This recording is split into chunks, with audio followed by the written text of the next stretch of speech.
China's flood season isn't over yet. Amid the waterlogging and damages, a number of villages are now hugely contaminated by dead livestock.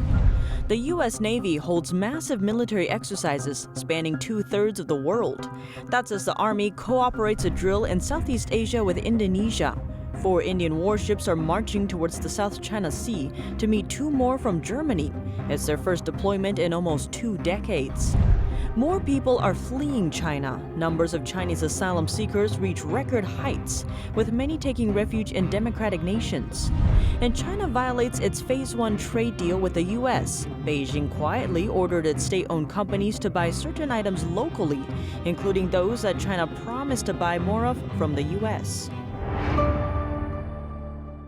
Welcome to China in Focus. I'm Tiffany Meyer. China's flood season isn't over yet, and an epidemic already seems to be around the corner. Flood-hit Chinese counties are asking for donations of disinfectant to try to clean up their environment, which is now polluted by dead livestock. Just a warning, some viewers may find the following footage disturbing due to its graphic nature. Counties in China's flood-hit Hunan province sent out an SOS online. They're asking for disinfectant to help clean up pathogens from dead livestock on local farms.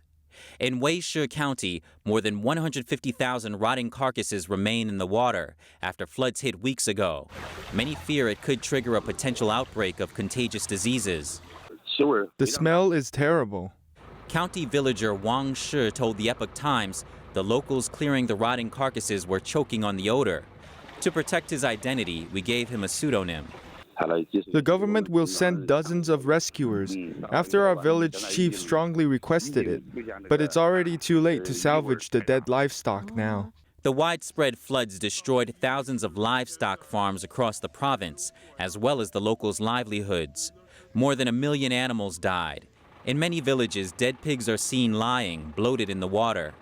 Villagers tied their dead bodies together to stop them from floating away. Last week, Wang's village's committee posted a letter on Chinese social media. It says 4 pig farms in the village were flooded and more than 6,000 dead pigs could not be salvaged. In one sentence, the letter reads, "The stench is so bad that they are about to rot." The village committee urgently appealed to all levels of the regime for help, from disposing of the dead pigs to aerial disinfection and epidemic prevention. At the end of the letter, the words read, "Urgent, urgent, urgent." As for local livestock farm owners, Wang says their loss is so big they don't want to live anymore. Our county has 4 pig farms. The biggest one had 5,000 pigs. The rest had about 3,000 pigs. Floodwaters hit these farms all of a sudden. They couldn't relocate. Floods wiped out the whole pigsty and water reached to almost 80 inches there. Wang says the pigs lived for about 3 days in the water. Then they died. It's been 10 days now. They are all dead. None of them left. Wang says the total loss in his village is over $6 million, which is a huge amount of money for villagers in China's rural areas.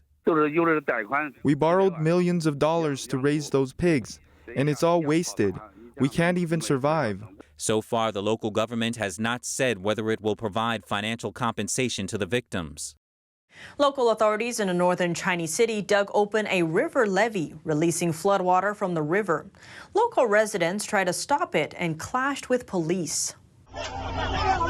In northern China's Hebei province, local villagers fought back when authorities tried to dig open a river levee and release floodwater, immersing their homes in farmland. A posting on Twitter read the clash happened on Monday in a village in Xingtai City. The villagers weren't notified or compensated for their loss. An anonymous local shopkeeper confirmed the incident to NTD, saying the area has already suffered serious floods due to water discharge from a reservoir nearby. On top of that, the local authorities covertly dug the river embankment to release the water.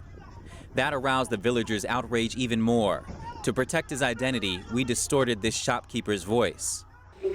The place is far from the county town, located in the northeast of the county. The area is low, so the flood is very serious. The disputes happened on the riverbank. Many people were involved. Some other flood-hit areas in Hunan province were recently dealt the same blow. In Xinjiang City, the worst hit by floods in Hunan province, Authorities tried to dig open the riverbank at night, and villagers drove to the location to defend the embankment. Officials used an excavator to destroy their cars. The villagers of Huawei City organized an embankment protection patrol team. The team caught people sneaking up in the middle of the night to blow up the embankment. In China, it's commonplace for local authorities to open the floodgates of reservoirs or open riverbanks to discharge floodwater before the next round of flood comes. To protect wealthier areas, they will often intentionally direct that water to flood poorer areas. Affected residents usually don't get enough compensation or even get nothing at all. The Chinese regime has slammed the British media outlet BBC harshly over its reporting of the floods in central China. It also dismissed the BBC's allegation that foreign journalists had come under attack in the country. NTD's Trevor Piper has the details. The Chinese regime on Tuesday accused the BBC of misrepresenting the recent floods in Henan province. It said the broadcaster harbored ideological bias and double standards. Henan was badly hit in last month's devastating floods. The regime said on Monday 302 people had been killed and 50 people remain missing. But local people have cast doubt on the official figures, saying the real death toll is much higher. The Foreign Correspondents Club of China said last month that journalists covering the floods were harassed online and by local residents. Some even received death threats. The local branch of the Communist Party's youth organization asked its 1.6 million followers on Chinese social media site Weibo to report the whereabouts of BBC's Shanghai reporter. The BBC issued a statement saying Chinese authorities should take immediate action to stop attacks on foreign journalists. But the Chinese regime said the BBC was inverting black and white and smearing and attacking China. Trevor Piper, NTD News. Troops with the U.S. Navy and the Marines are beginning a massive military exercise spanning 2/3 of the world on Tuesday. It's a scale last seen during the Cold War. Analysts say the large-scale exercise is directed at Russia and China. The message being that the U.S. can answer aggression on multiple fronts simultaneously. The drill is called the Large-Scale Exercise 2021. The two-week event started Tuesday and runs until August 16th. At least 36 ships will participate, including aircraft and submarines. Military, contract personnel, and civilians will also take part. It features activities offshore, near the shore, and on base. They are meant to test the U.S. Navy's new maritime capabilities. A U.S. Navy commander explained in a Navy press release, large-scale exercise will test our commanders across the spectrum of naval warfare, from the tactical to the strategic, to demonstrate the worldwide fleet's ability, from the open ocean to the littoral. While the exercise only includes U.S. forces, future drills are planned to involve allied forces as well. The U.S. Navy's top officer says the exercise represents a path to the future. In addition to the U.S. Navy's war game, America's Army is taking part in another drill in Southeast Asia. Almost 5,000 Army personnel are joining the largest ever Garuda Shield exercise. It's a two-week joint drill between Indonesia and the United States. It's been held annually since 2009, but this year's edition is the exercise's largest scale to date. The joint drill kicked off Sunday in Indonesia and is set to conclude August 14th. Ties between Beijing and Berlin appear to be souring. That's after a German warship headed for South China Sea on Monday for the first time in almost 2 decades. The warship Beijing plans to cross the disputed waterway sometime in December. It's requested a port visit in Shanghai.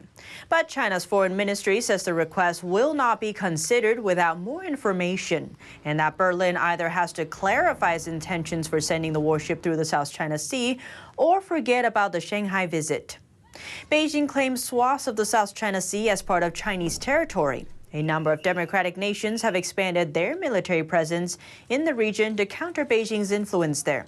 But the regime has established military outposts on several artificial islands in the region. Berlin officials say the German warship will stick to common trade routes, explaining it won't sail through the Taiwan Strait or enter the 12 nautical miles surrounding any landmass in the region. The Beijing's route includes travel to Australia, Guam, Japan, South Korea, Vietnam, and Singapore, and will return home in December. Tensions persist in the South China Sea. This month, India will send 4 warships to the region.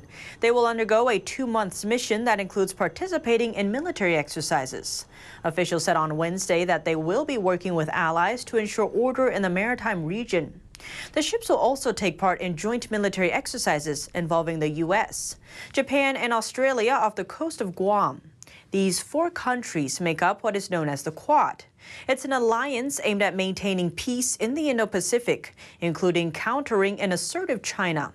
Though India sits more than 1,000 miles away from the South China Sea region, its Navy says the deployment seeks to underscore the operational reach, peaceful presence, and solidarity with friendly countries towards ensuring good order in the maritime domain.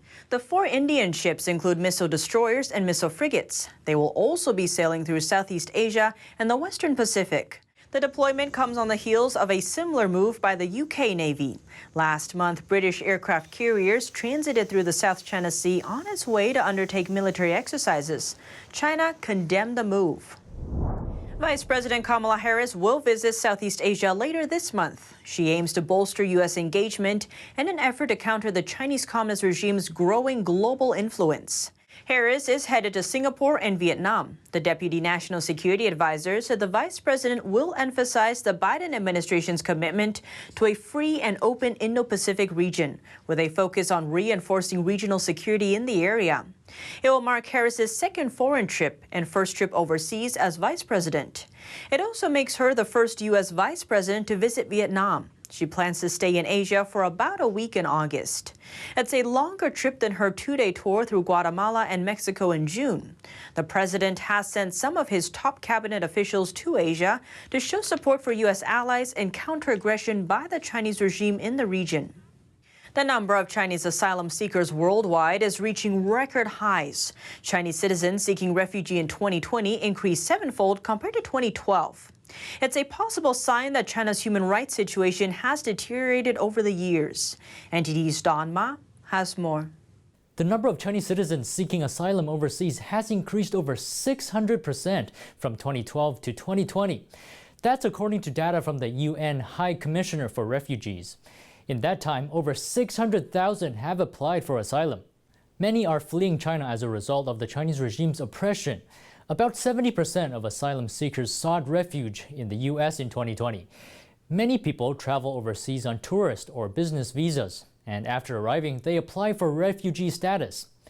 These asylum seekers come from all walks of life, with one thing in common: being victimized by the Chinese regime. These people are lawyers, businessmen, religious believers, and many others. Many lawyers persecuted in China are those that work to uphold human rights. Many of them face arrest, trial, and even jail time. That's why human rights lawyer Wu Xiaoping fled China in 2019. He was targeted by Chinese authorities after he tried to defend a Falun Gong practitioner in court. Falun Gong is a spiritual meditation practice. The Chinese regime launched a brutal persecution campaign against it in 1999, despite its widespread popularity in the country before that. Wu recounts a close encounter he had with Chinese authorities. Me and my friends and other human rights lawyers were having a dinner party. Because this was a large gathering, we were tracked down by the CCP. Because we were afraid of being arrested, many people fled China.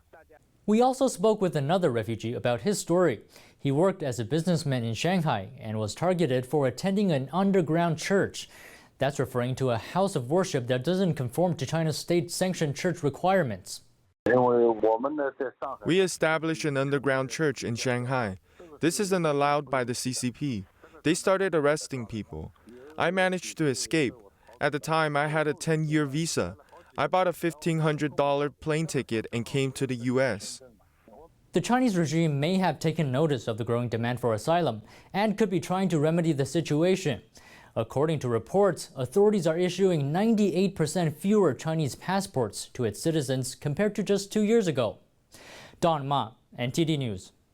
China's top authorities quietly order state-owned entities to buy local on certain items, including those that China promised to buy more of from the U.S. A sheer violation of Beijing's promise to the World Trade Organization and the spirit of China's Phase 1 trade deal with the U.S. Beijing issued new procurement guidelines in May, under the table, according to Reuters. The guidelines were reportedly issued by China's Ministry of Finance and its Ministry of Industry and Information Technology. The document lists over 300 items, and Beijing requires state-owned companies to buy 25% to 100% local content for these items. They range from medical equipment to animal husbandry and scientific research needs. A former U.S. government official obtained a copy of the catalog and read some of it to Reuters. He told them Beijing is building fresh barriers for foreign suppliers. The official asked to stay anonymous. He said China promised not to issue such internal documents when it joined the World Trade Organization.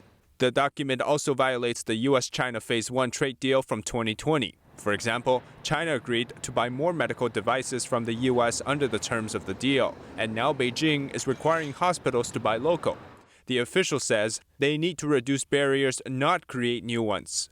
The document is not publicly available, and Chinese officials did not respond to queries about it. Some local authorities in China have forced students to be vaccinated against the CCP virus. Amid parents' outrage, China's Ministry of Education issued an emergency notice Monday, saying it won't mandate the vaccine for all students.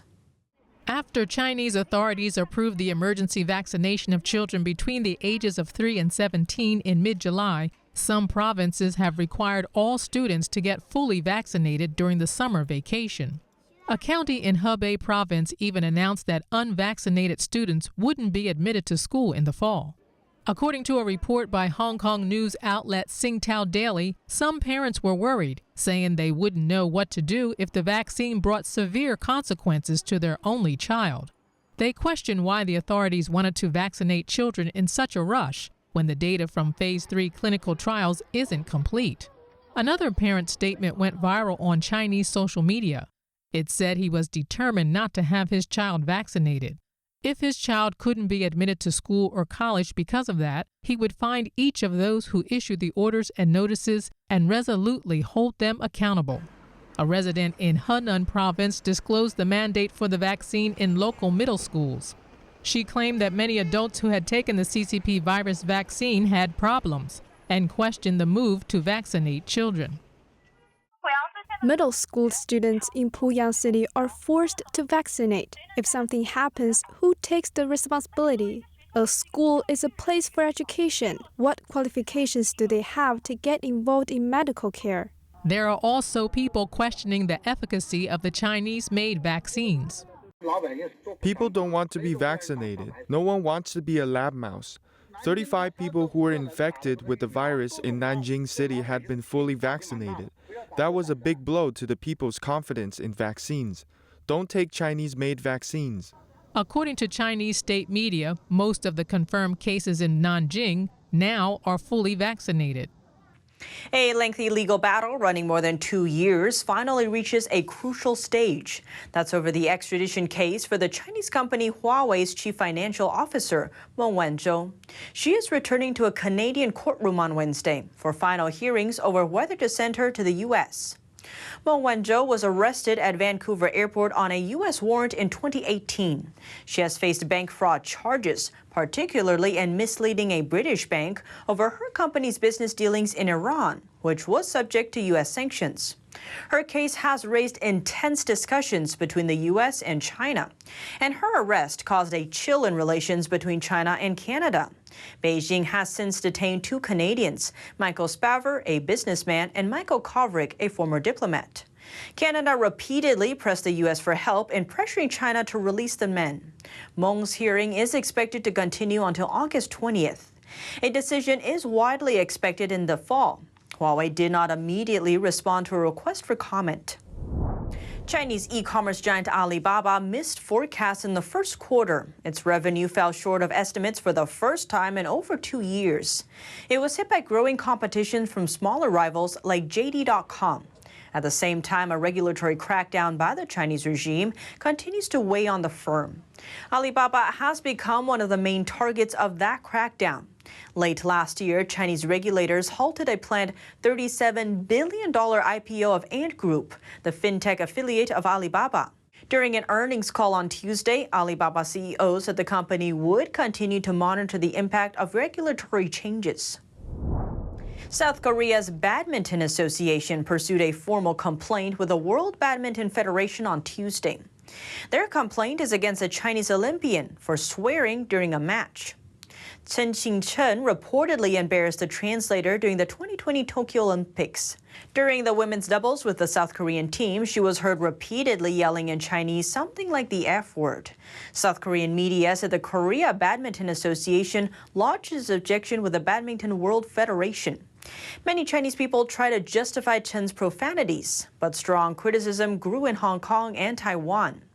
Chen and her doubles partner finally lost to Indonesia and got silver. The Senate Intel Committee discussed Beijing's long reach and its threat to U.S. national security. Panelists noted that Hollywood is desperate for China's market, which has given the Chinese Communist Party control over what Americans are allowed to know about the regime through their content. And others describe the darker reasons the party collects information on millions of foreign citizens. Senator Marco Rubio said the long arm of the Chinese regime is not a futuristic threat, but one that is already here. He said China is stealing between $300 to $600 billion per year of American tech and intellectual property, and said that China has significant control over what Americans are allowed to know about the regime due to the CCP's influence over Hollywood. Hollywood is so desperate, for example, to have their movies shown in China that Hollywood won't make a movie that the China communist censors don't approve. On Wednesday, Rubio reintroduced his bill combating the Chinese Communist Party's political influence in the U.S. It would require the Secretary of State and the Director of National Intelligence to create a report on the regime's malign actions. Those include manipulation of the press, economic coercion, and other influence ops. His bipartisan bill would also require a strategy be made to protect U.S. citizens who are Chinese, Uyghur, or Tibetan from the regime's threats. What's more, former Deputy National Security Advisor Matthew Pottinger offered insight on the regime's information operations. He says compiling dossiers or collections of documents on people is typical of Leninist regimes, but he says Beijing's penetration of 5G networks around the world has taken this to a new level. The party now compiles dossiers on millions of foreign citizens around the world, using the material that it gathers to influence and target and intimidate, reward, blackmail, flatter, and humiliate, and ultimately divide and conquer. Another panelist, Bill Evanina, who is a former counterintel expert, gave a written testimony. He wrote that Beijing has stolen enough sensitive data to make a dossier on every single American adult, and on many American children, too, who are susceptible under the communist regime's rules of political warfare. Kevin Hogan, NTD News. And that's all for today's China in Focus. Thanks for watching, and see you tomorrow.